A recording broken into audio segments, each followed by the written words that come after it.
Dai, sughiozzo, vero?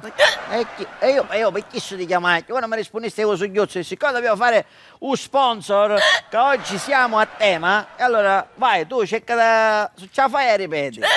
Vai, Non penso che ce la fai. Dai, vai. Ci penso io. Vai. Va bene? Vado? Vai. Hai il singhiozzo ad intervalli regolari alternati? Hai. Perfetto.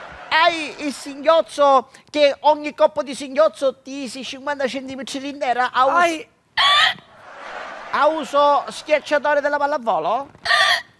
Ah, così pare che ci stai dicendo a uno, Va bene, lasciamo stare, va. Hai provato tutti i sistemi, compresa la filastrocca della nonna, ma la nonna è morta e ancora il tuo singhiozzo c'è? Sai che c'è la nonna?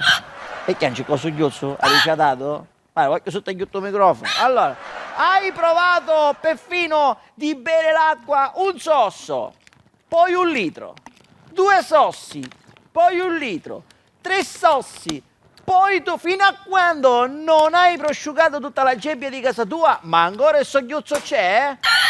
E c'è più forte di prima? Pur di non avere il singhiozzo hai provato a suicidarti, ma il singhiozzo è più furbo di te e ti ha fregato la pistola? Non c'è più. Hai visto che come ti dico io? Spruzzo presenta Scantoril, le figurine di Spruzzo con le immagini più brutte per provocarti lo spavento e farti passare il singhiozzo. Scegli e trova la tua figurina per la tua... Proviamolo. Pronto? Vai. Vai. Niente, questa non ha funzionato. Andiamo alla seconda. Andiamo alla terza. Ma Spruzzo trova sempre la soluzione per te.